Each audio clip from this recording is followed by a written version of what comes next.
everyone! Welcome to the first EasyGo app virtual tour. I'm Kustini, the founder of EasyGo app. It is an application that enables you to plan and organize trips with your friends and family anytime, anywhere using your mobile phone. It is also a marketplace for customizable tour. Okay, and today we will virtually bring you to Java and Bali Overland from Jakarta across multiple cities, sacred temples, mountains, and finally cross over to Bali. In the real tour, if you come from abroad outside of Indonesia, we'll pick you up at Jakarta Soekarno-Hatta International Airport. Depending on how many you are, if you come as a couple or two of you, we will pick you up using an SUV car like Kijang Innova. But if you come in a group of family, friends, 5, 10, 15 people, then we will prepare a minibus for you. Today, tour guide is Pak John Victor Utomo. He's a licensed tour guide from Indonesian Tour Guide Association. He's fluent in English, German, and also Bahasa Indonesia. So the first destination could be Pelabuhan Ratu. Yeah, the location is around 60 kilometers from Sukabumi, West Java province. There's a Pelabuhan Ratu. It's so-called the Southern Beach. That means in Indonesia, Pantai Laut Selatan. So the Southern Beach or Pantai Laut Selatan is one of the beautiful panorama of destinations, sightseeing in Indonesia.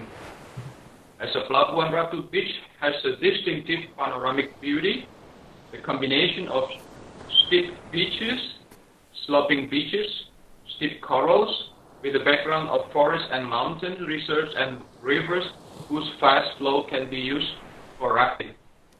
Besides being beautiful, the beach is located about 4 hours by road from Bogor.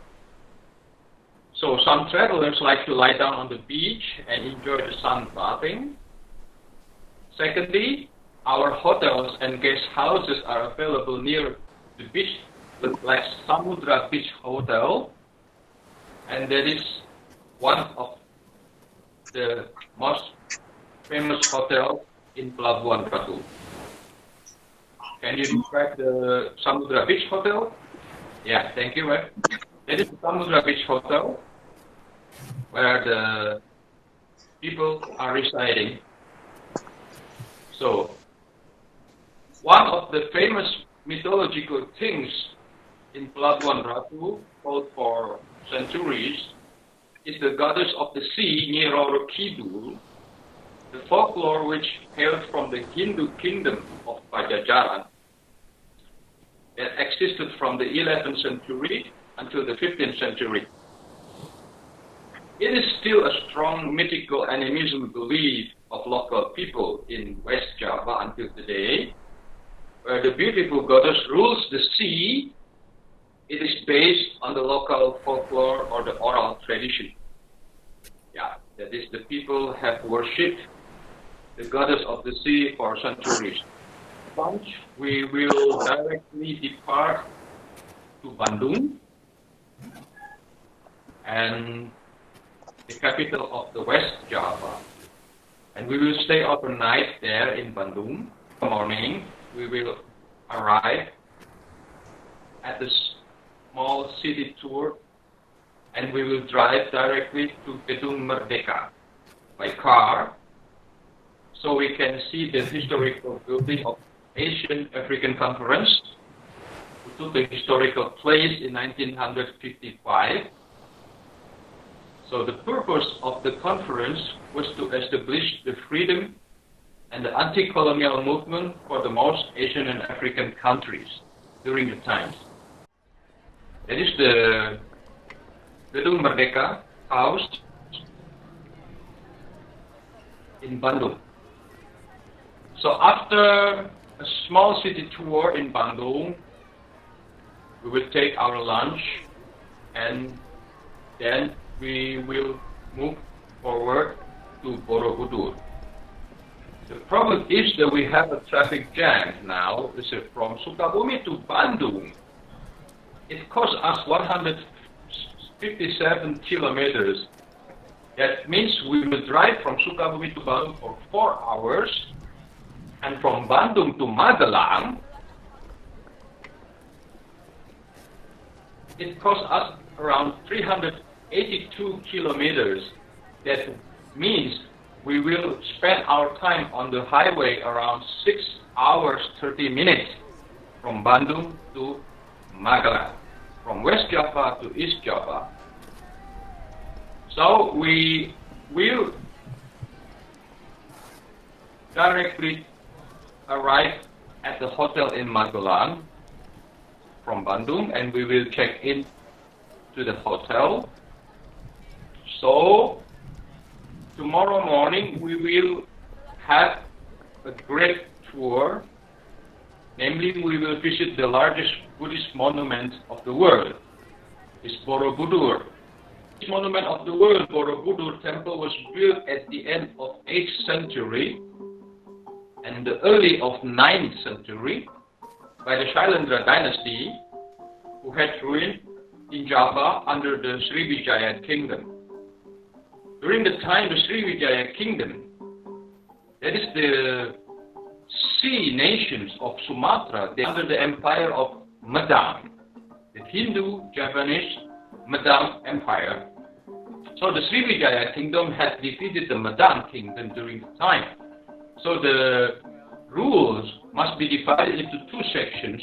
So the Medang kings or rulers, they were organized under the regime of Sriwijaya kingdom during the time. And the Shailendra dynasty was the family clan to put the administration on the Java island during the time. So the Shailendra dynasty was the Buddhist monarchy family, and they tried to establish the biggest monument, Buddhist monument of the world.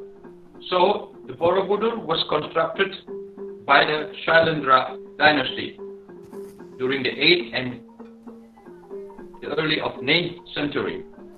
The architecture was from India, called Gunadharma. That means the man. The architecture was directly imported from India. So the construction of Borobudur is estimated to have taken more than 75 until 100 years, and was actually completed during the reign of King Samaratunga. Samaratunga was the 4th king of Sriwijaya in 825, around the early of 9th century. The size of Borobudur is very interesting. The basic area of 123 cross 123 meters. The height is around 40 meters. So you can walk around the Borobudur temple by walk, and you can estimate around 1 hour and 30 minutes, or maybe 2 hours if you walk around the Borobudur temples. It is the largest Buddhist temple, so we need to process for walking. If you have power and energy, why not? Some people, they try to see the sightseeing of Borobudur, and we wanted to reach the stupa, the highest stupa on the top of the temple, and it takes almost 1 hour to get there. And be careful, watch your step, because the stones are 1,300 years old, and we cannot step our foot on the old stones because the security will be warning us. So we must not step to the stones, because the stones are very ancient, very old, and we have to be careful, because this is the oldest temple, the oldest Buddhist temple in Indonesia. So we have to keep our sensitivity to the temples. So, Borobudur is registered as the World Cultural Heritage of UNESCO today.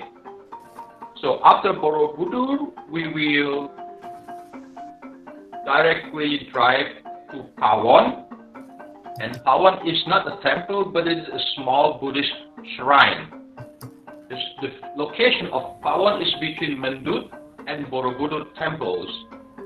Precisely 1,750 meters from Borobudur to the east and 1,150 meters from Mendut to the west. It was built by the Shailendra dynasty as well, at the same time when they had built Borobudur temple. So, Pawon was a place to store the ashes of King Indra, who died in 812, when King Indra was the father of King Samaratunga from the Shailendra dynasty. So after Pawon, we will arrive at another shrine worship, namely Mendut shrine. The Mendut is located about 3 kilometers east from Borobudur, Mendut, Borobudur and Pawon. Namely, is one location, all of which are Buddhist temples or Buddhist-oriented worships, and they are located in one straight time. It was built during the reign of King Indra of Shailendra dynasty in the 9th century. So we will suggest the guests, so they will buy the tickets for one direction, and we will pay the money at the slot on the Borobudur entry, so we can take a tour for those 3 places together. So, and then after we are visiting Borobudur, so tomorrow we will be driving directly to Yogyakarta. In Yogyakarta, so from Magelang to Yogyakarta, it will take us around 44.8 kilometers. So this costs around 1 hour 10 minutes. It's not too far away from Magelang to Yogyakarta. It will take 1 hour 10 minutes. So in Yogyakarta, we will be arriving the hotels, check in, and tomorrow morning we will be directly driving to Sultanate Palace, Keraton Yogyakarta in Central Java. The sightseeing is the complex was built in the year of 1755 until 1756 for Hamengkubuwono I, the first Sultan of Yogyakarta. It was one of the monarch's first acts after the signing of Treaty of Giambi, which recognized the creation of the Sultanate of Yogyakarta under the Dutch East India Company colonial era. A banyan forest protected from flooding by its location between 2 rivers was chosen as the site for the palace. Nowadays, the Sultan of Yogyakarta, the 12th, he is not living in this place anymore because he has many houses in Yogyakarta. So the Sultanate Palace becomes a tourist attraction for today. So many people are visiting the Sultanate Palace, and it is one of the old buildings from the past century. The Sultanate Palace is around 400 years old, so we can see the pictures of the old rulers who were ruling the administration of Yogyakarta during the colonial time. Okay, so we finished the Sultanate Palace, and we will moving forward to Prambanan temples. As a Prambanan temples is a Trimurti Hinduism, largest temple of the world. Trimurti has a symbol of three main gods in the Hinduism belief. It's Brahma, Shiva, and Vishnu. So it was probably built in the middle of 9th century by Rakai Pikatan, the king of ancient Javanese Medang, as the biggest Hindu monument and as the competitor of Borobudur Buddhist monstrous temple. Prambanan is also a symbol of harmony life for two religions, Buddhism and Hinduism, during the ancient times. The interesting thing should be not forgotten.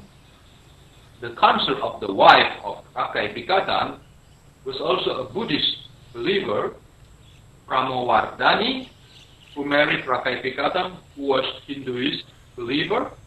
And so Prambanan is registered nowadays as the World Cultural Heritage and the symbol of tolerance between Hinduism and Buddhism of UNESCO.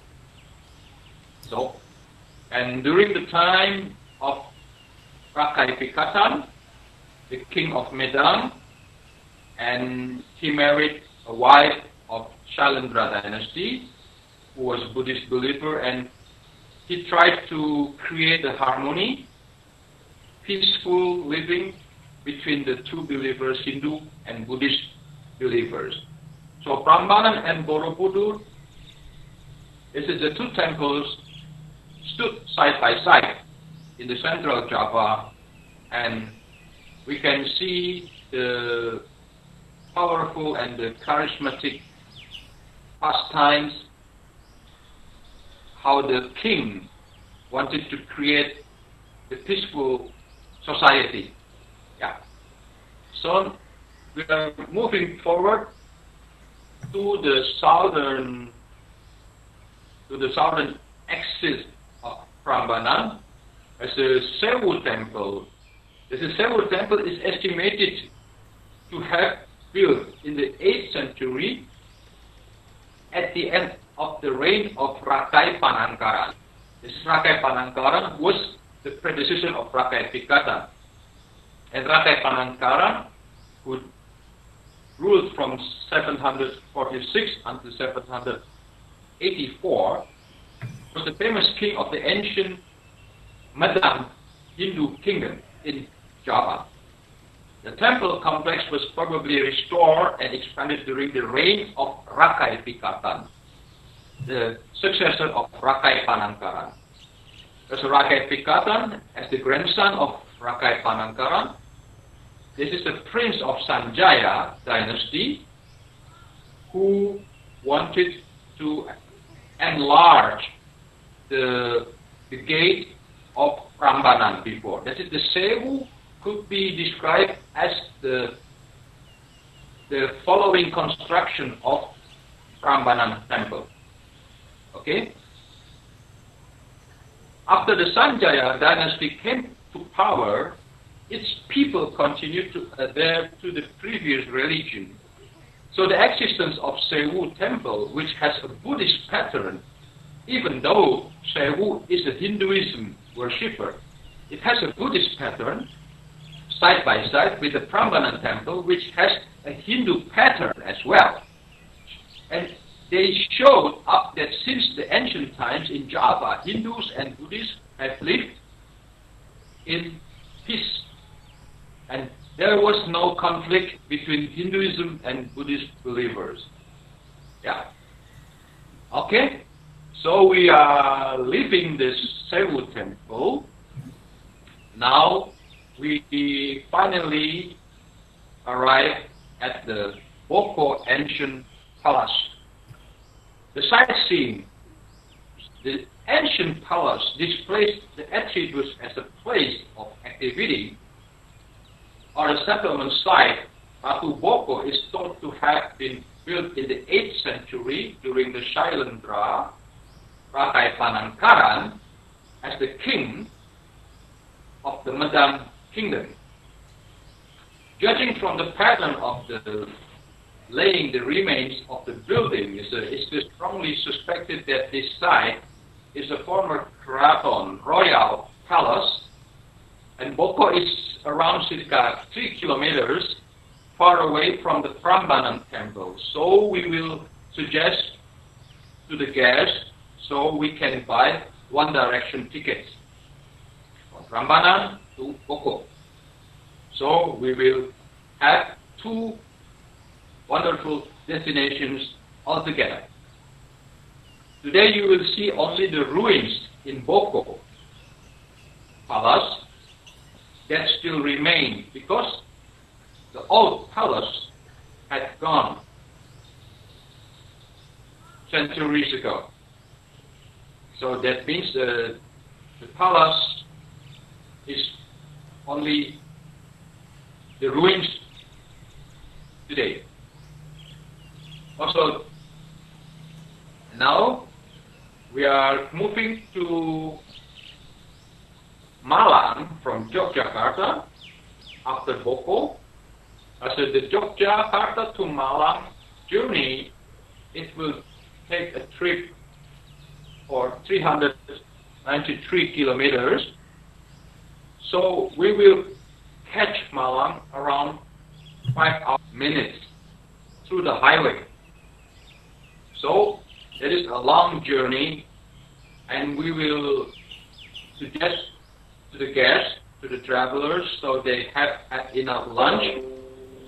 They have had enough lunch, so they must not starving in the car, because the journey is really, really long journey. So in Malang we will check into the hotels. So we will be arriving tomorrow morning at Wonosari tea plantation. So the tea plantation has a wonderful sightseeing. The tea garden was built in 1911 by the Dutch East India during the colonial era. Since 1945, it is controlled by the Indonesian government. It is circa 30 kilometers from Malang city. The tea plantation Wonosari and the garden are a typical agro-tourism, and is located at an altitude of 950 until 1,250 meters above sea level. The tea garden has a mild weather and its complete facilities. You can pick tea directly from the garden, see the text processing directly from the factory. And near this place, there is also an ornamental flower shop that has many different types of flowers. After Wonosari tea plantation, so we are moving forwards to Singosari Hindu Shrine Temple. So we will see the Singosari Hindu Shrine Temple. The shrine was worshipped for Kertanegara, ashes, and Kertanegara was the last ruler of Singosari Kingdom, who died in 1222, and the shrine was built estimated in 1300s, and the shrine is around 30 kilometers from the Malang city, and the shrine was never finished during the time of the fall of Singosari Kingdom in 1292. So the problematic that had happened to the Singosari Kingdom, because the tension came from the outside, and the tension also had happened inside the kingdom of Singosari. That means the brother-in-law of Kertanegara, Jayakatwang, had tried to rebel to conquer the kingdom, and he had killed Kertanegara. So that was the end of Singosari Empire in 1292. So the shrine could not be finished during the rebel of Jayakatwang. So after we had a tour of Singosari Temple, we will take a lunch, and then we drive slowly to Bromo or the Koyo from Malang. This is too far away, and the trip is around 61 kilometers on 1 hour 30 minutes. We will be arriving in Podokoyo, Bromo. As it is, Bromo is very interesting volcano. So the volcano has an altitude of 2,329 meters above sea level, and is located in 4 different districts. The first district is Probolinggo, second district is Pasuruan, the third Lumajang, and the fourth is Malang. All the regencies are surrounding the Bromo volcano. As Mount Bromo is famous as a major tourist attraction in East Java. As a tourist attraction, Bromo is attractive because of its status as an active volcano. And Bromo is sacred mountain for the Tengger people, who always celebrate a Hindu ceremony each year. The Tengger people are the descendants of the Majapahit Empire people. So they have kept the Hinduism belief for today. Even other Japanese, they are converting into the Muslims or the Christians. And the Tengger people, they are still keeping the Hindu old custom and tradition from the Majapahit Empire. That is very interesting. What the Tengger people are doing for their own ancestry, because they feel that they are the descendants of the Majapahit Empire. So, at 3 o'clock in the morning, we will climb up to the top of the mountain in Bromo, because we will catch the sunrise at 5 o'clock in the morning. So we will take a jeep for riding the Bromo mountain. So we will stay at the top of the mountain around 2 hours until the sunrise appears. After catching the sunrise, we will return to the hotel. We will take a shower and breakfast.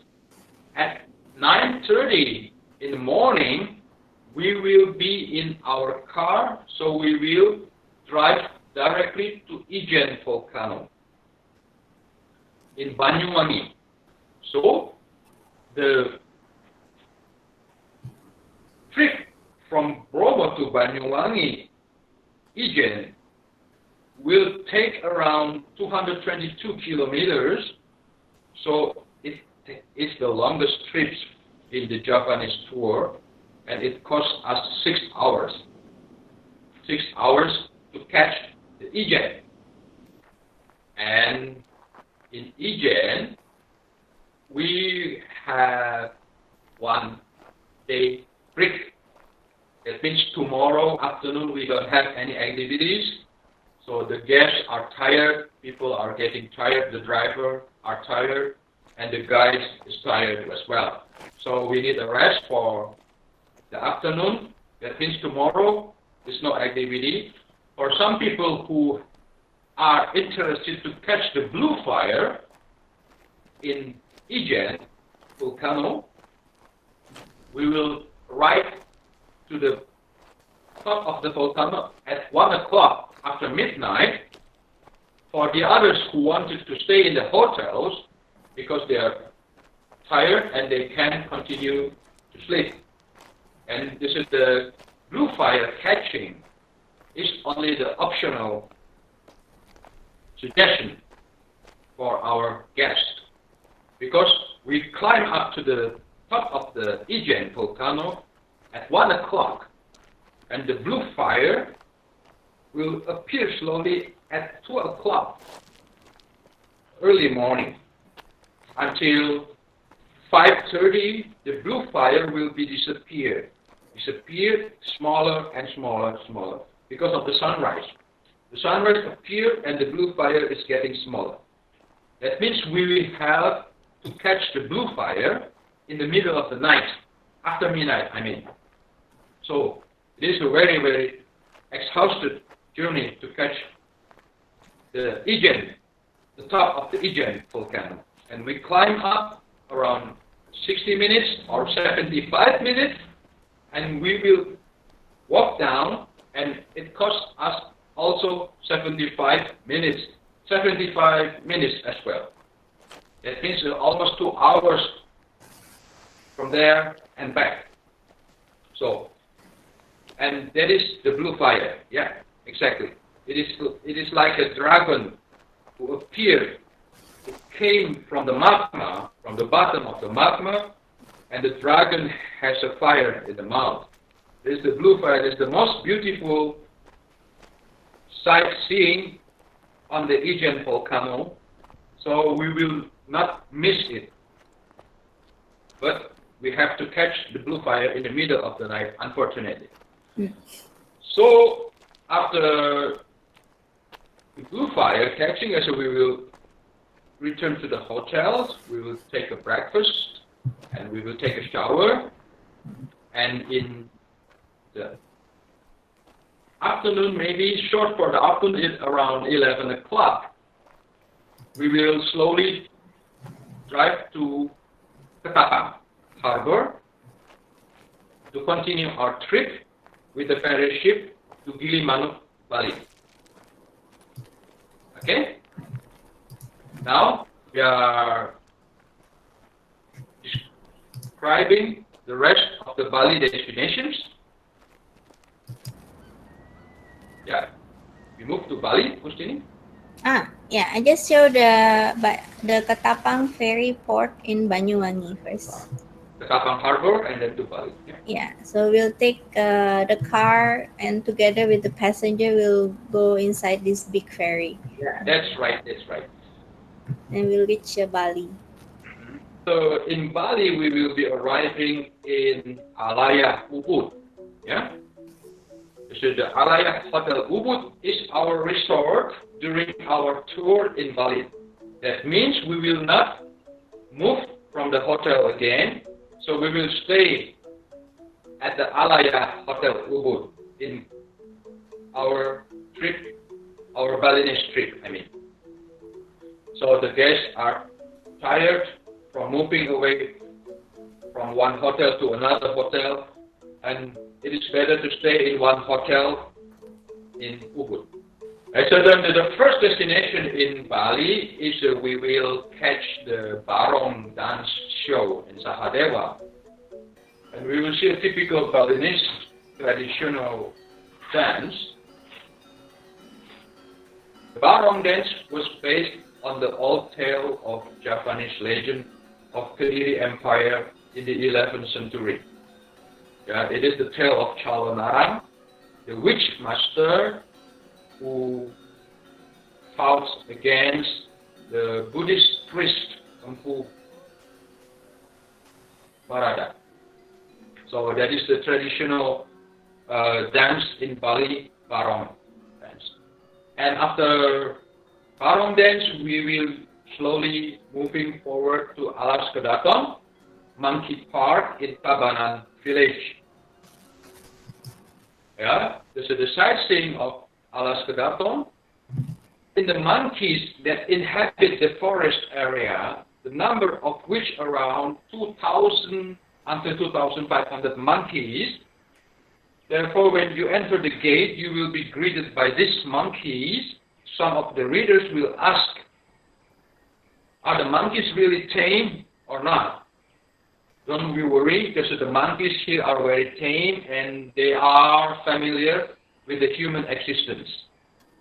And the monkey are not biting you. So the monkey are really, really good at the Alas Kedaton Monkey Park. So. And then we are returning to our hotel in Ubud. So tomorrow morning, we have a free day off. That means we have no programs in Bali, so the guests have a freedom to make their own choice. Yeah, there's one day off in Ubud, no programs at all, no activities, and the guide and the driver can take a rest as well. So day after tomorrow, we will have another trip to Authentic Village by Go Devi program. So early in the morning at 8 o'clock, we will be arriving at the wonderful green Balinese village for the sightseeing, and we will see the typical traditional village in Bali, and we will enjoy the nature. And then we will make a stop at Kopi Luwak, the agricultural tourism. So we will taste Kopi Luwak. It is a typical Balinese cafe before we are visiting Tanah Lot in Tabanan at 5 o'clock in the evening, because we want to catch the beautiful sunrise. Oh, I mean sunset, excuse me, sunset at 5 o'clock in the evening. So Tanah Lot in Tabanan is a very, very interesting place because we have 4 ancient Hindu shrines on the seashore. So the 4 Hindu shrines on the seashore were very unique shrines. It was built by the Brahma priest Dan Hyang Nirarta in the 16th century, who came from Plambangan kingdom. Plambangan was the last kingdom in Banyuwangi, and it was the relative of Majapahit Empire, and Plambangan was the representation of the Majapahit Empire, because the Majapahit Empire had perished in the early of 16th century, and the Islam Sultanate came to power on Java, and they took a control of the Javanese empire. So the Hinduism and the Buddhism monarchies have slowly perished. Yeah? The rise of the new religion, Muslim and Christian, came into Java at the time. So the fall of the Hindu and the Buddhist monarchy during the same time. So the Dan Hyang Nirarta was the Brahma priest, the last Brahma priest from Banyuwangi, and who finally visited Bali Island during the time because he wanted to settle down and he wanted to keep the faith of Hinduism, the old Asian belief from Java. And he later settled down and he later died in Bali, and he never returned to Java anymore. So the Tanah Lot was created by the hand of Javanese people, not the Balinese people. The Javanese people, and Dan Hyang Nirarta was the Brahma priest, and he created the 4 ancient Hindu shrines on the seashore. The first seashore, the second seashore, the third and the fourth. And this is the typical unique shrines of Tanah Lot in Tabanan, Bali. So, okay, and after Tanah Lot, we will return to our resort in Alaya Hotel Ubud. And tomorrow we will have an entertainment day, so we will experience a water rafting. The water rafting, we will be rafting the boat to the rivers, and it will be the hunter's experience, and it will be a lot of fun for people. It is our refreshing day because we have had a long journey from Java to Bali, and we will need one entertainment day for water rafting. Water rafting will cost us the whole day. Yeah, this will be a wondrous experience, and we will spend at least 4 hours in the water rafting. We will take lunch there. The lunch will be organized at the same place, and so we will enjoy the rivers, we will enjoy the nature, we will enjoy the boat, we will enjoy the entertainment days. And then we will return to our resort, Alaya Ubud. So tomorrow morning we will have another entertainment day, namely we will visit Nusa Lembongan. And Nusa Lembongan is good for snorkeling on the seashore.